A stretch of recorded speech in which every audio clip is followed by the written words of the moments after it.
उत्तर प्रदेश में पिछले 4 सालों से अटकी लटकी और भटकी 69,000 सहायक शिक्षक भर्ती मामला अभी तक अपने निर्णय तक यानी अपने मकसद तक नहीं पहुंच पाया है। ये भर्ती पिछले 4 साल से इसी तरह कानूनी गलियारों में कभी निचली अदालत, कभी हाई कोर्ट, कभी सुप्रीम कोर्ट घूम रही है। सुप्रीम कोर्ट ने इस मामले में अब 23 तारीख तय की है। 23 सितंबर को सभी पक्षकार अपनी अपनी दलीलें लिखित रूप में देंगे। सुप्रीम कोर्ट उसमें सुनवाई करेगा, जिसमें हाई कोर्ट के सिंगल जज बेंच और डिवीजन बेंच इन दोनों ने अपने अपने फैसले दिए हैं। तो हमारे साथ कुछ अभ्यर्थी हैं यहाँ मौजूद, इनसे हम बात करते हैं।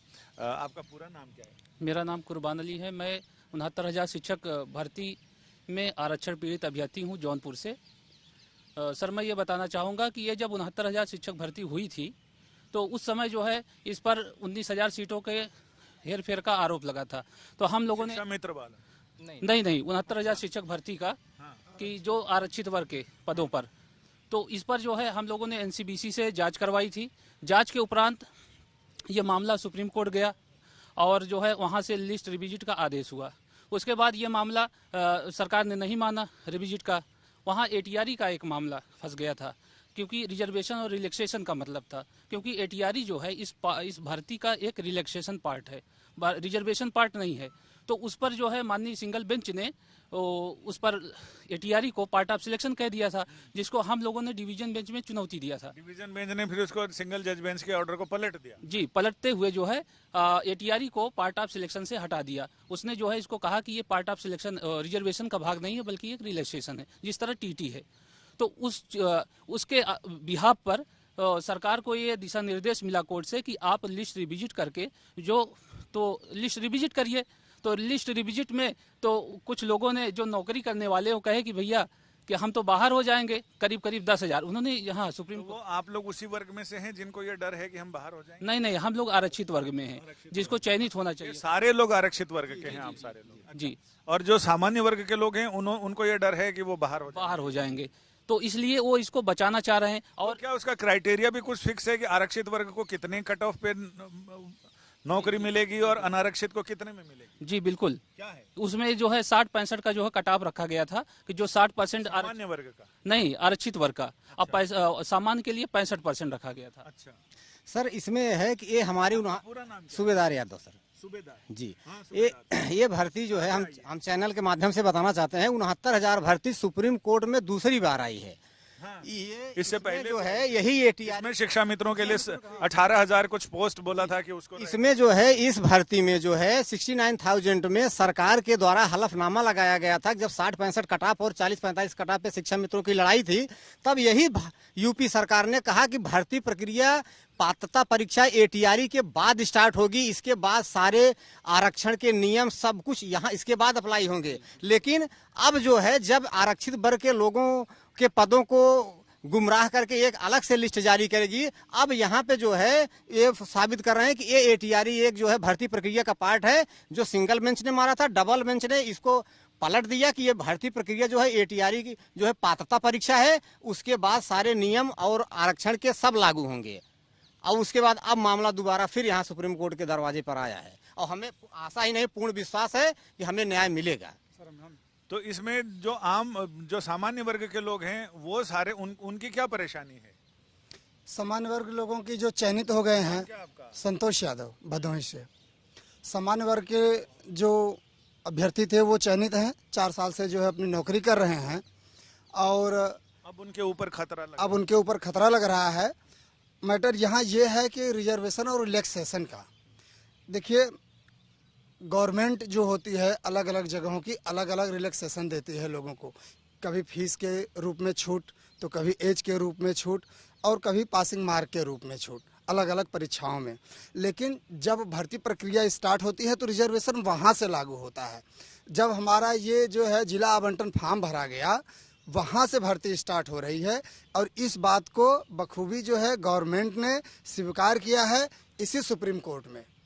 हमारे पास आर्डर भी है सुप्रीम कोर्ट, उसका आर्डर भी। आप पूरा नाम बताएंगे? हमारा नाम है विजय कुमार शर्मा मिर्जा। विजय जी, ये बताइए, तो आप भी आरक्षित वर्ग में ही हैं? हाँ, हम भी आरक्षित वर्ग के हैं। आरक्षण का घोटाला 19,000 हुआ है, क्योंकि हमारे सीटों पे आरक्षित वर्ग के कौन से साल में आप लोगों ने पर्चा भरा था? 2019 6 जनवरी 2019 को परीक्षा हुई थी।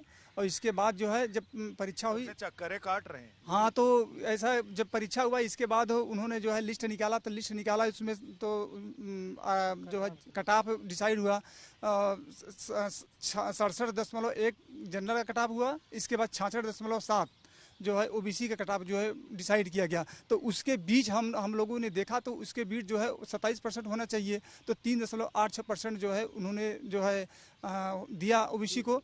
इसके बाद जो है 5% जो है उन लोगों का जो एससी का नहीं दिया। इसलिए हम लोग देखा तो हम लोग धरना किए 2020 से आज जो इसके बाद जो मामला जो है कोर्ट में गया। सिंगल बेंच से हम लोग लड़े मुकदमा, फिर सिंगल बेंच से डिसाइड हुआ, फिर डिवीजन बेंच में आया, डिवीजन बेंच से हम लोग जीते।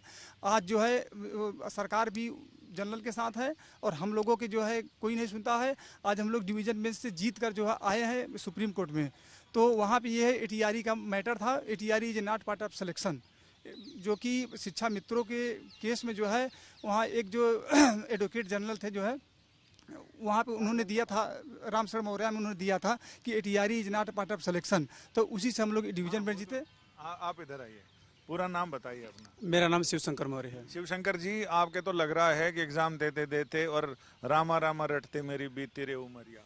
जी हाँ सर, अब जो है हम बालों में सफेदी भी आ गई, सब कुछ हो गया, टेंशन, चिंता, परेशानी। हाँ, अब हम उम्र के आखिरी जो है दौर में है। ये भर्ती शायद आखिरी दौर तो नहीं है, भर्ती आखिरी दौर में। हाँ, भर्ती ही हमारी जो है आखिरी दौर में है। अब शायद इसके बाद हमें दोबारा जो है भर्ती में मौका नहीं मिल सकता है। और आखिरी ट्रेन है ये, पकड़ में आ गई तो ठीक है, नहीं तो हाँ, ये हमारे लिए आखिरी ही मतलब ट्रेन है और हम इसे जरूर जो है दौड़ करके। ये 4 साल कैसे गुजरे? ये 4 साल हम लोगों के लिए बहुत ही असहनीय रहे। इतनी पीड़ा जितनी कि हम जानिए कि आपके चैनल के माध्यम से तो नहीं ही बता सकते। इतनी हमारे चैनल नहीं समझेगा, नहीं समझेगा, आपका चैनल जो है समझेगा। इस वर्ष तो जान ले कि हम लोग जो है इतनी पीड़ा कि मृत्यु तुल्य हम लोगों को पीड़ा हुई। हम लोग जो है पूरे 206 दिन धरना देने के बाद जब कोड ऑफ कंडक्ट यूपी में लागू हुआ तब वहाँ से उस समय भी आज तक आप लोगों के साथ था जब कोई मंत्री बात करने को तैयार नहीं थे, आप लोग जाते थे सर्दियों में, गर्मियों में। जी हाँ, तो वहीं से जब कोड ऑफ कंडक्ट लागू हुआ तो हम लोग वापस घर चले गए। फिर हमारी लड़ाई जो है कोर्ट में और मजबूती से लड़ी गई। जो सिंगल बेंच ने जो है आर्डर दिया कि लिस्ट को रिविजिट किया जाए, और रिविजिट करने के साथ साथ जो लोग अभी तक हमारी सीटों पर कब्जा करके बैठे हैं उनके लिए कोई नई पॉलिसी की बात कर दी। लेकिन जब डिवीजन बेंच में हम लोगों ने इसे चैलेंज किया तो डिवीजन बेंच ने सिंगल बेंच को सीधे ही बिल्कुल क्वेश कर दिया। कहा नहीं, जो जिसका हक है उसको वहाँ पर रखा जाए, लिस्ट को रिविजिट किया जाए, जो अंदर हो रहे हैं उनके लिए अंदर और जो बाहर हो रहे हैं उनके लिए बाहर कर दिया जाए। और आज जो बाहर हो रहे हैं वो सुप्रीम कोर्ट में आए हैं, तो पीछे पीछे हम लोगों को भी यहाँ तक पहुँचना पड़ा है। यानी अब सुप्रीम कोर्ट 23 सितंबर को इस मामले में अगली सुनवाई करेगा, जिसमें ये पता चलेगा कि इन लोगों ने जो अपनी याचिका यहाँ पर लगाई है और सुप्रीम कोर्ट में अपना अधिकार लेने के इरादे से, तो उसमें इनको कितनी सफलता हाथ लगती है। कैमरामैन मनीष बिधूड़ी के साथ संजय शर्मा।